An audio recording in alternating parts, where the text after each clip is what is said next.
जो ना स्त्री है और ना पुरुष है, उसे मौत के घाट उतारा जाए। बीरबल ने ऐसा क्यों कहा?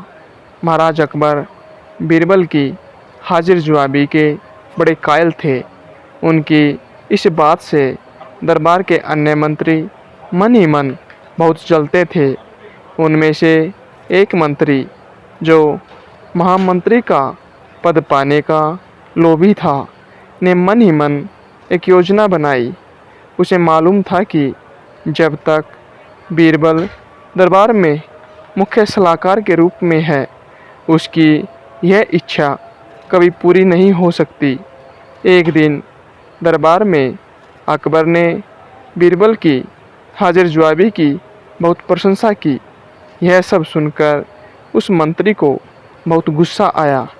उसने महाराज से कहा, यदि बीरबल मेरे 3 सवालों का उत्तर सही सही दे देता है तो मैं उसकी बुद्धिमत्ता को स्वीकार कर लूँगा, और यदि नहीं दे पाता तो इससे यह सिद्ध होता है कि वह महाराज का चापलूस है। अकबर को मालूम था कि बीरबल उसके सवालों का जवाब जरूर दे देगा, इसलिए उन्होंने उस मंत्री की बात स्वीकार कर ली।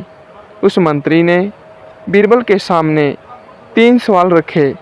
नंबर 1, आकाश में कितने तारे हैं? नंबर 2, धरती का केंद्र कहाँ है?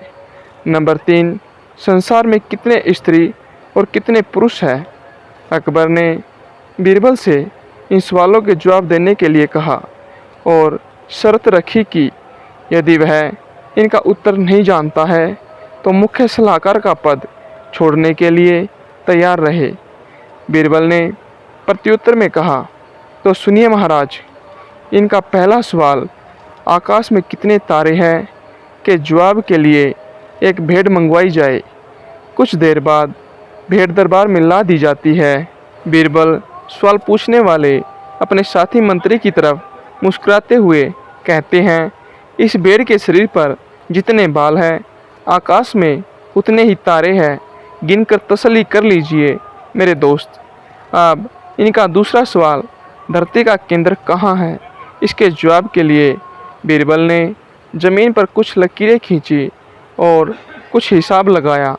फिर एक लोहे की छड़ मंगवाई और उसे एक जगह गाड़ दिया। इसके बाद बीरबल ने महाराज से कहा, महाराज, बिल्कुल इसी जगह धरती का केंद्र है, चाहे तो आप स्वयं जांच ले। महाराज बोले, ठीक है, अब तीसरे सवाल के बारे में कहो। महाराज, तीसरे सवाल का जवाब थोड़ा मुश्किल है, क्योंकि इस दुनिया में कुछ लोग ऐसे हैं जो ना तो स्त्री की श्रेणी में आते हैं और ना ही पुरुषों की श्रेणी में। उनमें से कुछ लोग तो हमारे दरबार में भी मौजूद हैं, जैसे कि ये मंत्री जी। महाराज, यदि आप इनको मौत के घाट उतरवा दें तो मैं स्त्री पुरुष की सही सही संख्या बता सकता हूँ। अब मंत्री जी सवालों का जवाब छोड़कर थर थर काँपने लगे और महाराज से बोले, महाराज, बस बस, मुझे मेरे सवालों का जवाब मिल गया। मैं बीरबल की बुद्धिमानी को मान गया हूँ। महाराज हमेशा की तरह बीरबल की तरफ पीठ करके हंसने लगे और इसी बीच वह मंत्री दरबार से खिसक लिया।